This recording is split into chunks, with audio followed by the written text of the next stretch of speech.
Hey, it's Amy Scott Grant. They call me the spiritual ass kicker. Welcome back to part 4 of how to accept and let go. I'm so happy to see you back here because this one's juicy, right? We touched on a little bit in the last installment about forgiveness, both forgiving others and self-forgiveness.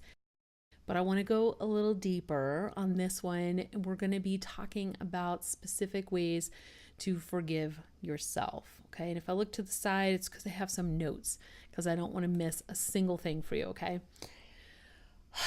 So, one of the biggest benefits of self-forgiveness is the freedom and lightness that it gives you. I can't even tell you, like we've seen at retreats and stuff, we've seen people's actual physical faces change, like they look dramatically different after we do some powerful in-depth self-forgiveness work. It's one of those things where we're like, damn, we should have taken a before and after picture because it was that dramatic.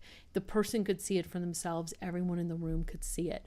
I personally think self-forgiveness is one of the keys to anti-aging because a lot of the stress, especially as women, that we carry on ourselves is not like beating ourselves up over mistakes that we've made or choices we've made or whatever, like not being able to really forgive and accept ourselves, past, present, and future. Okay.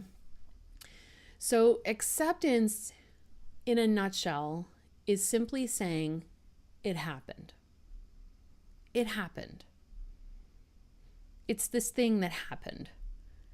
And a lot of times when I'm working one-on-one with a client and we do acceptance work, you can think of it like what we're really doing is we're taking this thing that happened and we're closing up the file and we're filing it back with shit that happened.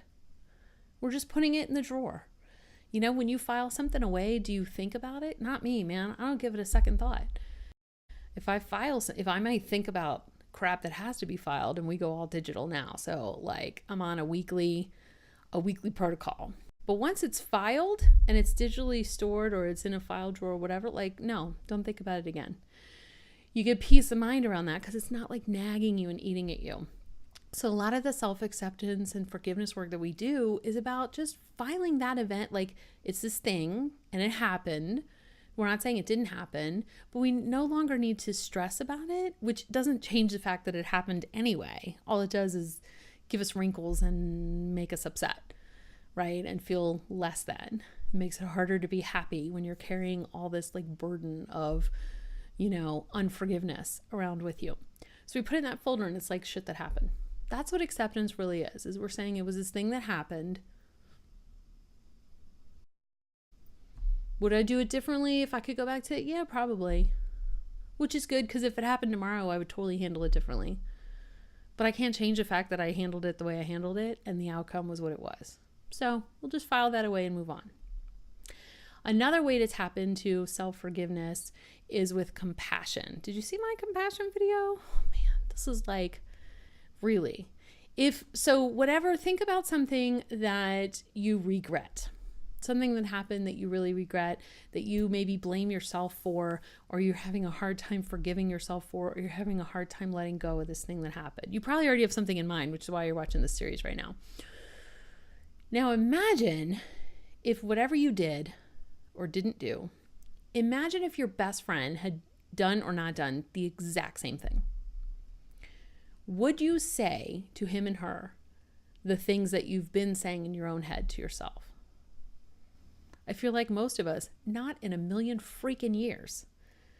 Have you ever told your best friend, you are so stupid. I cannot even believe you did that. I don't know what you were thinking. That was a real bonehead move. No. Maybe if you were joking, or maybe if, I don't know, she ordered something weird off a menu, you might be like, yeah, I was kind of wondering when you ordered that. But if she like cheated on her husband, you wouldn't be like, you dumb bitch. You would never be like that, right? You would listen. You would hold space for her. You'd let her say whatever she needed to say. And you'd help her find a solution. Or you'd help her put it in the past and move on. So why don't you do that for yourself? Because like I said in the last video, like you're the one relationship that you're going to have, that you know for a fact you're going to have your entire life, is a relationship you have with you. So maybe start treating yourself a little bit better. By the way, after the last, I did a newsletter a while ago. If you're not on my newsletter list, you totally should be. It's go to askingmeanything.com and sign up, and you get some free gifts when you do that. But I did a newsletter on self-compassion, and like the day it went out, I got a response from someone saying, you know what? For whatever it's worth, I read your email, and then as I was getting ready in the morning, I looked at my butt and said, damn, I look good. I was like, yes, it works. Right? Doesn't that feel so much better than when you look in the mirror? Would you ever do that to your best friend or someone, a child, a sibling, someone that you really love and care about? Would you ever be like, my God, you look fat in those jeans? No. But we think things like that to ourselves all the time. God, that was so dumb. I can't believe you said that. I mean, I wouldn't stay friends very long with someone who said that to me. Like a person outside of me. So why would I tolerate it from myself?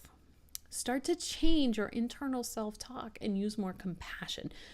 You'll find it makes it way easier to accept, to forgive, to let go, to move on. Okay? Also think about context, right? This is different from justification. Okay? Justification and rationalization is like saying, if there's something you feel shitty about, it's about like trying to convince yourself that you shouldn't feel shitty about it. Well, that doesn't work at all because feelings are feelings. So you can't convince yourself to feel one way or another. But sometimes taking a look at context makes a difference. I'd have these videos on like how to exit any conversation quickly and gracefully without looking like a biatch. Well, somebody asked me, how do you get out of a conversation with a narcissist? And I was like, context. The way that I answered that question was different. And in fact, there's a couple of things I said in that video that contradicted what I said in the regular video. Like if you're in a conversation with a regular person, it's because of context. You have to handle things a lot differently, okay, when you're communicating with a narcissist than you do with someone who's not a narcissist. So context can sometimes make it easier to tap into compassion and self-forgiveness.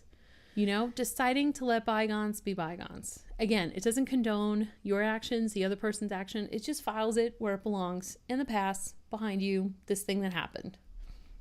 It's in the rearview mirror. Move on. Okay?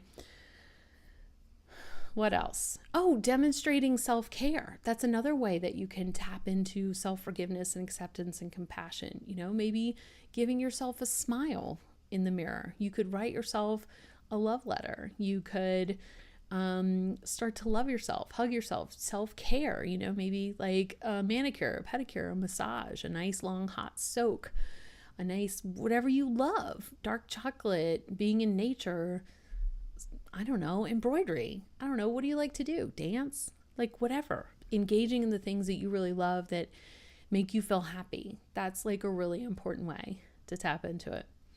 So that's everything on my notes. See? So I tell you what, let's make a deal, okay? Let's you and I start being our own best friend and let's report back on what happens. Okay? Now, I kind of have a head start on you on this, admittedly, right? Just because like I figured this out a while ago, I've been working on it, but that's fine because we're not going to compare and despair. We're just going to do it. We're going to start being kinder, more gentler, and more compassionate and showing ourselves more self-love.